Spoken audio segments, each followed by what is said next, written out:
مذاق نہیں کر رہا، اگر تو نے قیمت لگائی میرے پاس آنے کی تو میں آدھی سلطنت دینے کو بھی تیار ہوں۔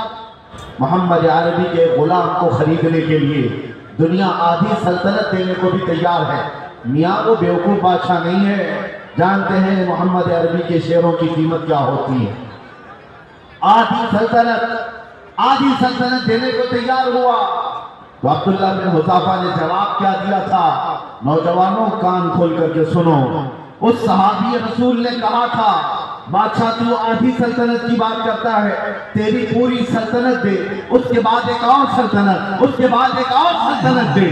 3 سلطنتیں ہو جانے کے بعد بھی قسم رب ذوالجلال کی، پلک چھپکنے کے برابر بھی میں اپنے نبی سے بے وفائی نہیں کر سکتا۔ میری پوری زندگی خریدنے کی بات تو دور کی ہے، پلک چھپکنے کے برابر بھی وقت میں اپنے نبی سے غداری نہیں کر سکتا۔ دنیا نے یہ دیکھا تھا یہ عزم اور حوصلہ کہیں پایا جاتا ہے تو تاجدار مدینہ کی مدد سے پایا جاتا ہے۔ نبی کونین صلی اللہ علیہ وسلم کے قدموں سے پلے ہوئے نوجوانوں کے اندر یہ عزم ہوتا ہے، یہ حوصلہ اور یہ استقلال۔ آج اسی بات کی ضرورت ہے کہ قرآن کہتا ہے ان الذین قالوا ربنا اللہ ثم استقاموا، بے شک وہ لوگ جنہوں نے کہا اللہ ہمارا رب ہے پھر اس پر جمے رہے، تتنزل علیہم الملائکہ، رب تعالیٰ ان کی مدد کے لیے آسمان سے فرشتے اتارتا۔ تم اگر ایمان کے ساتھ ڈٹے رہ گئے، جمے رہ گئے، ارے یہ آندھیاں ہیں کیا، یہ 4 دن کی ہیں، یہ طوفان ہے کیا، موسموں کے ہیں، ان کے گزر جانے کے بعد یاد رکھنا چاند کو بھی گہن لگتا ہے لیکن ہمیشہ کا نہیں ہوتا۔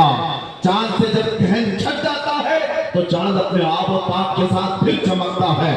مجھے احساس ہے امت مصطفیٰ کی اس جماعت پر گہن ضرور لگا ہے، ظالموں کی نظر ضرور لگی ہے، لیکن یہ ہمیشہ کی نہیں ہے۔ اندھیرا ہونے کے بعد صبح ہوتی ضرور ہے، اس تاریکی کے بعد اجالا آتا ضرور ہے۔ نروس نہ ہو، نا امید نہ ہو، ان حالات کو دیکھ کر پشیمان نہ ہو۔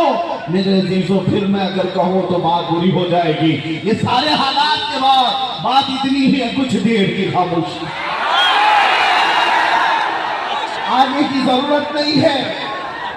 ہر زندگی کے معاملے میں اتنا انتظار ضرور کرو، کچھ دیر کی ہی خاموشی رہے گی، پھر انشاءاللہ وہی آب و تاب، وہی چمک دمک جو میرے مصطفیٰ کی ہے۔